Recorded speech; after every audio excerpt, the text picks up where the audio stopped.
So we gonna act like Busta Rhymes wasn't dressed like a whole Tin Man in that What's It Gonna Be video with Janet Jackson? Ayo Jerz. Whoop, whoop, whoop, the whoop. That's me. You know it.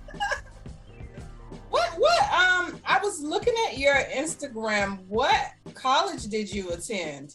What's it, Oh, John, yes, you know it. Know it. Repping for the 28216, or is that area code? Now that's 704. No, I'm talking about well, technically it's 704. Listen, Oh, you meant because I'm freaking half asleep, okay? right. Oh, you meant the zip code. So the zip code is here 28216. Right. Look, I can't see and I'm half asleep. You know what I'm talking about. Just kind of like when you're saying somebody's name, you know what I'm talking about now. You're right. You're right. So, what have you been up to since we last saw each other? Actually, I've been I'm actually doing a couple skits. I actually got a comedy show for this person doing her birthday party. Is this elderly lady. Her daughter wanted me to do some comedy, so I'm doing that at her birthday party on Saturday. And then I got another comedy show in December. Details coming soon, but just really trying to go full throttle with this comedy thing. Like I've been playing with it for a long time. Like I've been doing comedy for a minute, like a very long time, since middle school. You class clown, you this, you that. Yeah, that's me. But just to do it on a full scale, it's been like amazing. Like just trying to get it right and get paid for it consistently. Okay, so, and we're getting ready to get into all that. I like how you blurred out that black background. We're gonna get into that too. I've been trying to pick up on people little tricks of the trade. That little blurry, I like it. I like it a lot. Looking, I was like, you can't really, it's a dope background, but you can't really see it. But I was like, let me blur it up. Oh, nice. I like it. I mean, it's still natural though. Like with the virtual backgrounds, this thing be moving. I'm like, God, dog, come back. Right. I'm over here. Right. So, all right. So now I'm doing a recording inside a recording because that's kind of the thing that I do, just to let people know what video is coming out next. Okay. For people who didn't even join in the conversation because I was not on Facebook, let them know who you are and what it is that you do and how you repping for the 704. Oh, and actually, here's the thing, because I don't live in Charlotte. I actually live in Charleston, and I'm from New Jersey. So, yeah, there's a whole lot. So I rep Jersey. I love the QC and I love Charleston. But just trying to put on for the city wherever I'm at. I'm just trying to put on, whether it's Jersey, Charlotte, Charleston, just trying to put on and represent for the comedy scene. It's a lot of us out here, but it's not a lot that's talented. And I've been doing this for a while. People are like, oh, you famous, or you this, or you that. You should have been on TV. You should have been did that. So I'm like, damn, man. When you kind of drag your feet, you don't get too many places when you drag your feet. So just becoming, doing it consistently and doing it, a little more consistent. I'm sorry, because I'm at, you hear kids. Just doing it more consistently and doing it with a purpose. What I'm really, like I said, really trying to do and maintain. But yeah, I'm full throttle, like full go, and not playing with. I'm gonna toggle forward just a little bit and then work my way backwards. So you do a lot of improv, like you do stand up, you do improv. How did you build up that confidence? That's number one. And how did you learn to read a crowd? One, it started in middle school, high school, with you sitting there, motherfuckers joking and hiking on you and doing all this. You kind of, and you're doing it in the audience, whether it be a cafeteria, homeroom, gym class. That's a crowd of people, and they're like, oh, and then now you getting the and like get them. And we really was having battles like that in high school, and kind of get used to doing that, to doing it like on stage, like at open mics and homecomings and stuff like that. It's like, oh, I really could do this. Like people is like really laughing at my shit for real. I'm funny. Because it's different with people like your family. Oh, you funny. But with people you don't know, you can make them laugh. Now it's like, man, I could do a little something. Am I here? See, you said I saved y'all a lot. See, I was doing comedy. That was on mine, well, we gonna say a little something, but I did save us a lot of times, when we was online. But that's a whole nother story. We gonna keep that on, what I'm saying? Okay. And it's funny because when I met you at the event a couple of weeks ago, you were very solemn, just not saying too much, so one would not know that you were as funny as you are until you go to your Instagram page. And I'm like, oh, he off the chain. So I said, like, why are you in Walmart? Like, of all the places in the world to do a skit, you in Walmart. So what is that creative process to make you want to just go to Walmart and dress up in aluminum foil? It was I'm so spontaneous. Like I'll be chilling, and that's crazy. I was literally at work because I work for T-Mobile. Comedy ain't paying the bills just yet. So I'm the motherfucker that Art was talking about. Thank you for calling T-Mobile. I'm the motherfucker breaking the headset. But I was literally getting on lunch. I was putting my headset down, and the TV. I have my TV because I work from home, and the TV was playing "What's It Gonna Be" video. And I just realized, I said, was it me or this motherfucker look like the Tin Man? Like he literally looks like the Tin Man in the video. And I was like, you know what? I'm gonna skit that. But where can I skit it at? Like how I'm gonna do it? I was like, I need to be seen. I needed it to be funny. Walmart. Walmart.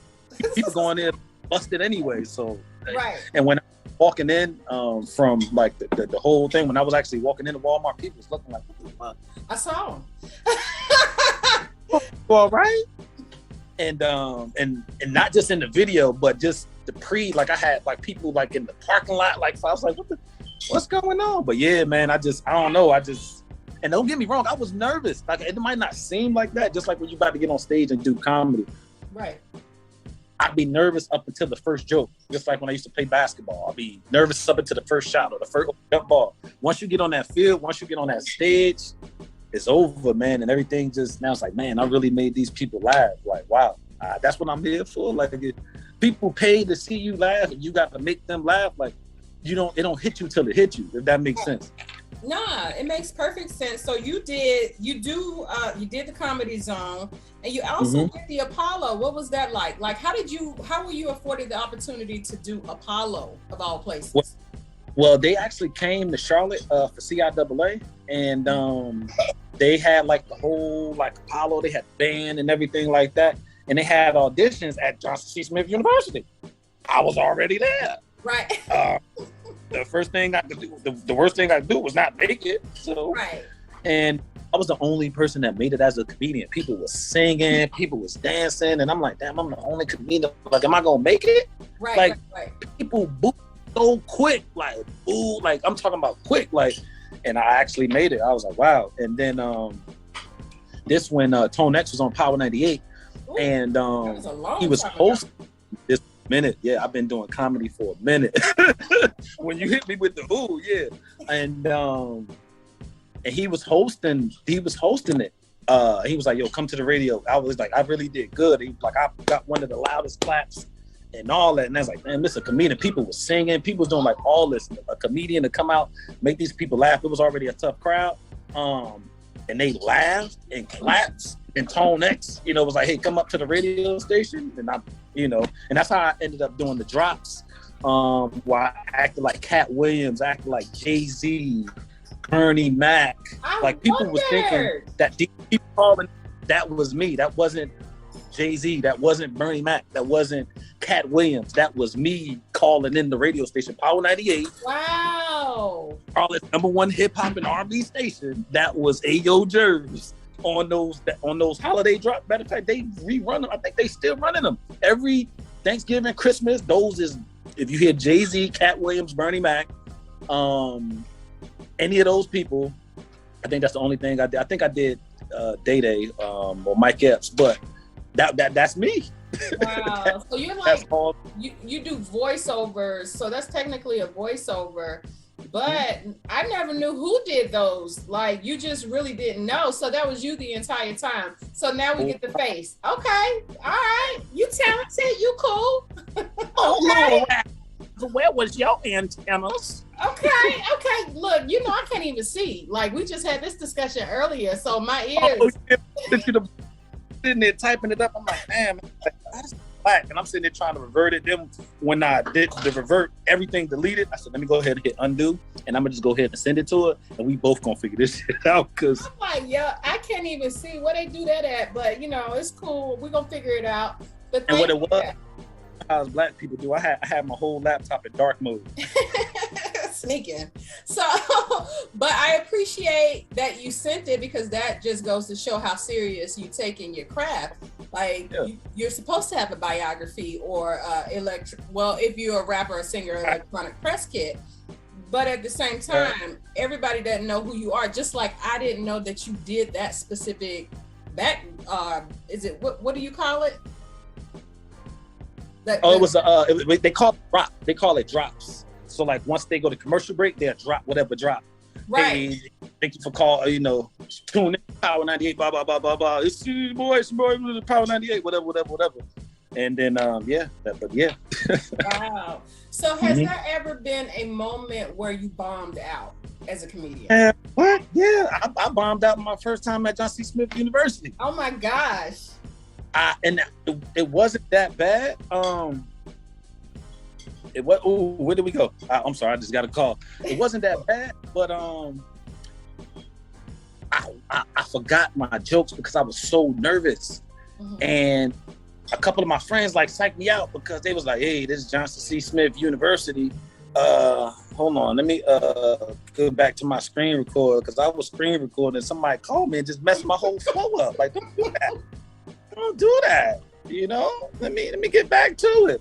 But one of my friends was like, hey, yo, he said, yo, this John C. Smith University, they ain't too kind on comedians. Matter of fact, and I was one of the people that wasn't too kind on a couple of comedians. Like, he was trapped.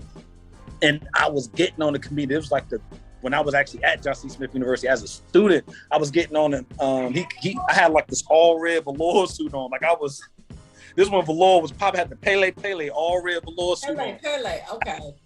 A Bulls hat and like some the Jordan 1s. I remember he said, and he was like, we was clapping or something. I'm like right in the front, but to the right. He's like, if you don't get to, he said I look like a Christmas light bulb or Christmas ornament because I had on the all red. Right. And it was funny, but then he did, because I was so close to the stage and I got his ass. But when I actually got on that stage and actually tried to put together some jokes, and that was the first time I got on stage in front of that many people, and I didn't rehearse. I was going off of my natural talent, and I bombed because I was so used to just coming up something off the rip. Right. Whether it be this little talent show, this little thing. And, I was already naturally funny, but you got these people that don't know you. Right. People might laugh because they know you, but you got people that don't. It's like, this is when the real laughs come in. And it was funny. Like, I didn't bomb, but I was like, damn, why these people ain't over there laughing? People just look at you in the crowd like this. Looking stupid. Then they hit you with the... That was a little funny. Like, I want the butt gusting. I want this. I want to see this in the crowd. I want to see that in the crowd. But I actually needed that. That was like a learning experience. It's like you need those reps. You need those practices. You need that stage. Like, all right, this work, this don't work. All right, I could tell a story here. I could do this. Like, if I'm doing it at homecoming, I could talk about like school. I mean, we talk about the yard. We can talk about different stuff. If somewhere else that's not a school, obviously you could just talk about different. Like I did a comedy show just 3 weeks ago for my job, T-Mobile. Oh, okay. It was like a celebration, like the top performers in the nation. I ain't make it, but it was the top performers in the nation, so I actually did make it because they actually invited me to do the comedy. Right. So I made it down. You know what I'm saying? But I actually did it, and I actually did. I thought I did way, but I was like, man, I can't curse. That was the first time I did it to where I could curse, and it was clean. I didn't know. I didn't know I could do that. Every other word is shit. And I actually got that. If you want to go back to BT Comic View, I used to watch that faithfully. You remember BT Comic View? Yes, I do. It's Comic View, BT. I remember, like, from Bruce to just all these people. I'm talking about.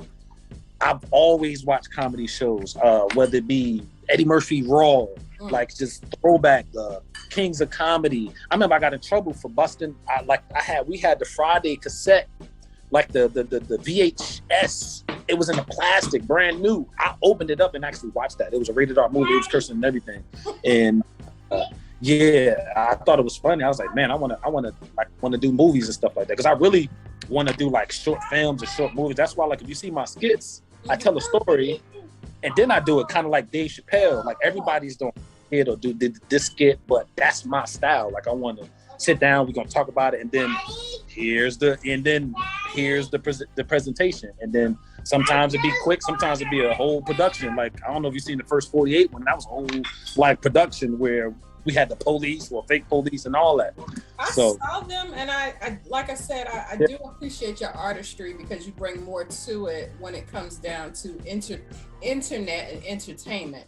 You know, that kind of sets you aside from a lot of comedians that's doing stand-up, like just sitting in front of the camera doing straight stand-up. You have an example, you have a story, and then you have the improv, which is very, very unique. So I like that. But I'm glad you said something about Dave Chappelle, because that was one of my questions. And you know, my commentary, my brother loved Eddie Murphy. Like, we would sit and watch Eddie Murphy Raw and Delirious back to back to back to back. And he thought he was a comedian. Like, so he would sit and crack jokes on everybody in the house, including me. Right. But my mom and dad's kids, I'm the light-skinned one. So I would get the blunt of the jokes. You know what I'm saying? The joke was, I was adopted and got dropped off on the porch in a handbasket. So that was the joke, colorism in a roundabout way through the years. So my question is, and that's just the way it is in many households, and especially culturally Black households. What if you gonna get work? Before you even go there, me and my cousin is the only two like light skin, or what our aunt used to call us, yellow, high yellow, or sit your yellow ass down. Right. It was us. Everybody else was dark skinned and all that. We was kind of like that, and we didn't think nothing of it. Like, what you mean, like yellow or like? Then when you get older, there's always light versus dark. Right. Y'all black. You know what I'm saying? Right. Don't nobody got any more privilege than anybody, because they all look at us.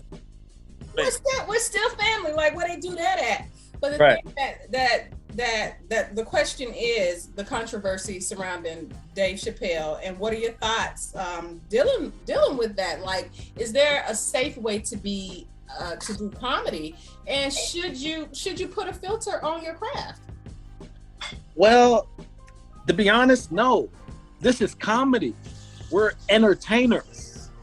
So this is the stage to say what you want to say and how you want to say it. It's just jokes. It's just fun. Like it's hard to explain. It's like they're taking away like our expression. Like, people always got jokes put on them, whether it was big people, whether it was skinny people, whether if you had breasts, if you didn't have ass, it's always something that gets talked about. And sometimes a target might be like transgender or gay or whatever the case may be, but it's just jokes. Like, there's been plenty of, people that, was, gay, whatever. I crack jokes on them and they don't say, but everybody not like that. And I think it's so everybody's with the Me Too thing. Me Too. Everybody wants to be a victim. Right. Everybody wants to be a victim. Right. And it's like, there you go, cancel culture. Everybody wants to be a part of that. And it's like, what happened to the fun and the jokes? Like, we're comedians. I thought that the comedians was the ones that get away with all the stuff. I mean, we always did.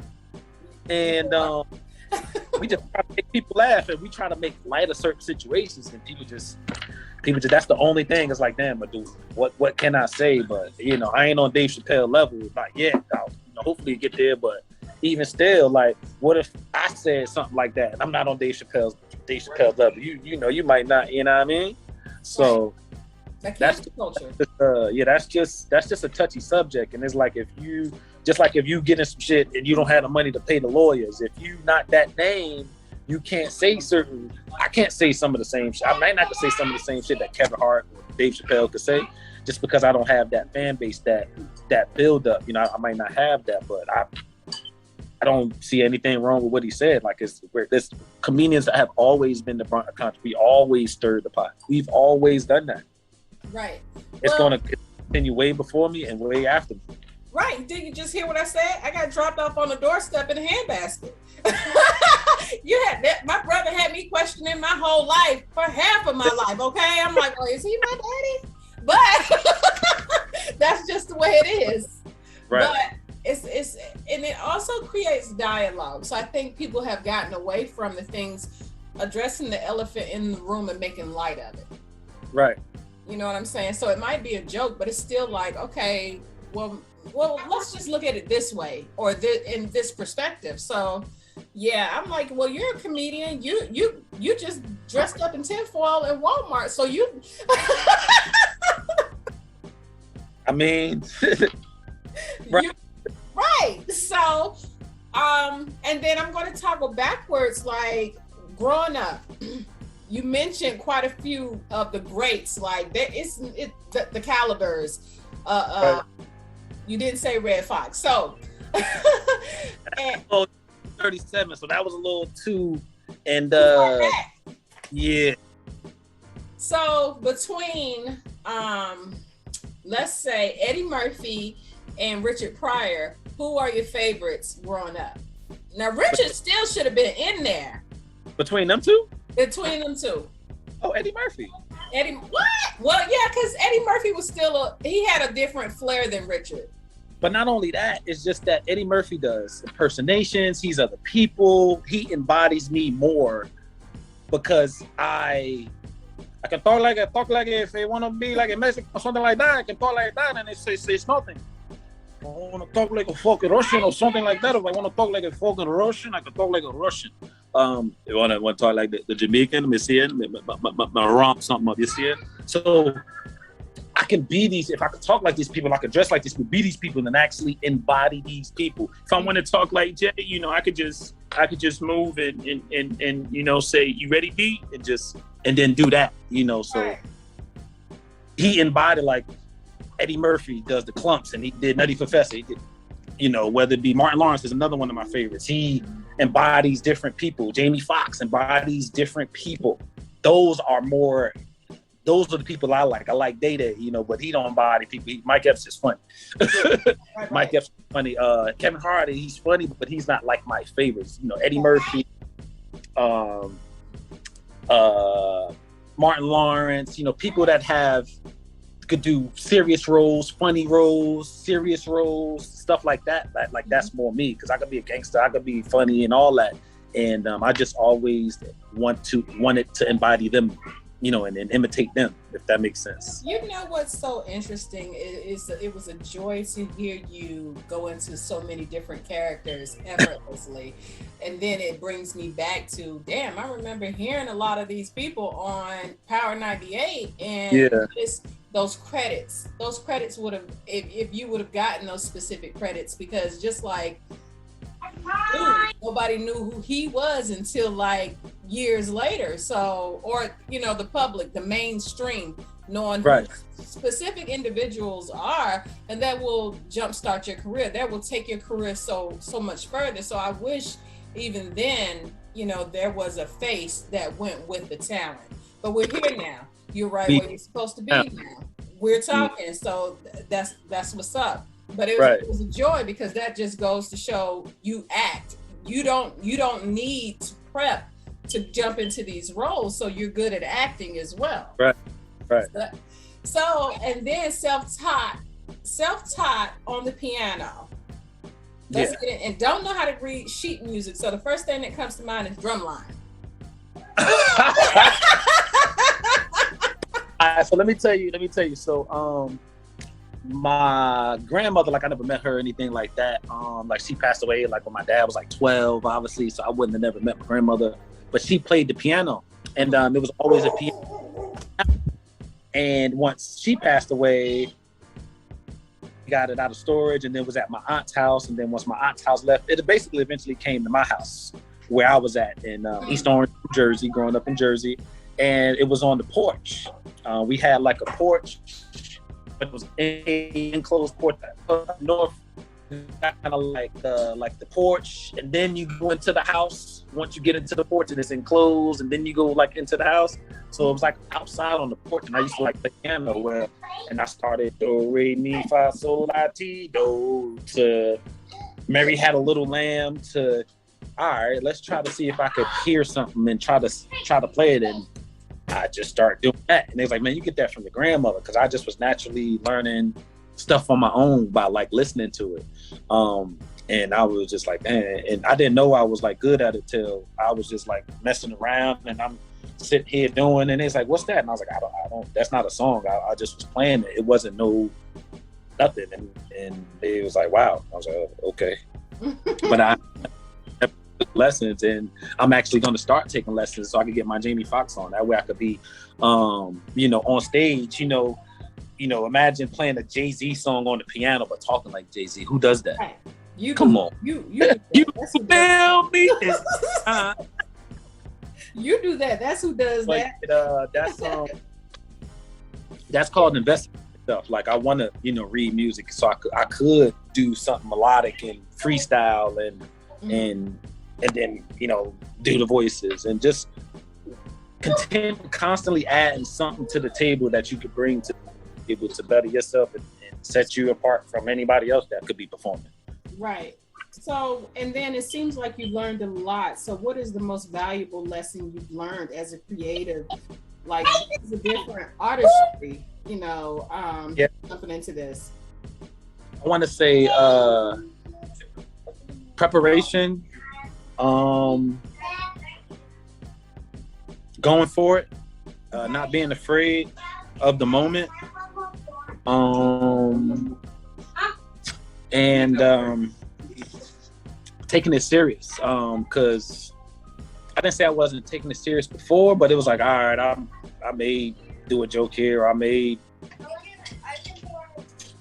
say I want to go to this open mic, versus me now looking, hey, what can I do this? Can I do this? What gig can I close here? What gig can I close here? So it's just more so taking it serious now versus just, we do this for play. I'm funny. This Ayo Jerz. And I just started my Instagram like 2 years ago. Like I ain't even have Instagram. So I haven't had it for that long. That's why I don't have that many followers. Like I got like 4,000 or 5,000 people on Facebook because I had it for so long, and I'm trying to get them to move over. Imagine if I had 4,000 or 5,000 on, They still wouldn't follow you. Look, it is about tapping into the right fan base. I have followers, but that doesn't mean they follow me. You get what I'm saying? That makes sense. Yeah, so it's a matter of tapping into equity, that equity fan base. Right. You can have followers. That don't mean they're gonna be looking at you and pay. Your haters gonna watch you more than the ones that supporting you. I can tell you that right now. So I feel like because you get views, it's not that you don't. You really do. Anybody who could set up their home as a open mic night. You saw that? Got the background, got the mic. The claps. Mm-hmm. Oh yeah, that's my little MacBook work. You know what I'm saying? Little iMovie. I done moved on to this joke got claps, okay? Yeah. He's getting a round of applause. So, it's just moving on to TikTok and doing your thing fizzle over there. Facebook is for old people. That's where I am. Like, I tell everybody, I'm on Facebook with the old people. I don't like Instagram. I don't like them people. Right. They too finicky. Like, why you not following? But that's the name of the game. It's an entertainment industry. 1 minute you're up, 1 minute you're down. And then you're going to be up, and that's just where you're going to stay. Right. That's what it is. So As far as what you're doing now, do you have a clothing line? Like, what else do you have going on? See, and here's the thing.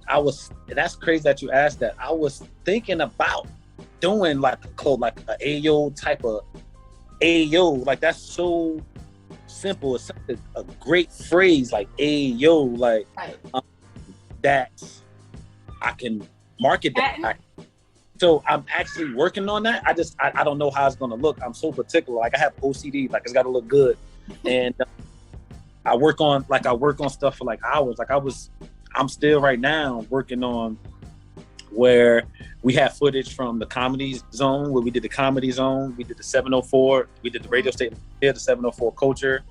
We did that, and there was so much behind the scenes footage. Like we talking about like 8 hours of footage. Right. You was there that long? God, dog. Well, because I did the comedy show too. Oh. I did before. I had like my cameraman, and this is coming. Like my cameraman coming out. Don't nobody pay for that. This is coming out of my pocket. Last question. What next for you, and where can our viewers follow you? What's next? And that'll be and let me answer that second question first. You can follow me at AYO Jerz. That's Ayo Jerz. That's AYO Jerz. That's on Instagram, and I'm actually going to be posting my next show on Instagram. So make sure you follow me. That's where you can stay tuned. You know what I'm saying? Stay tuned. You feel me? Joke is funny, so y'all definitely need to follow him. Like yesterday, I feel like he's an untapped talent.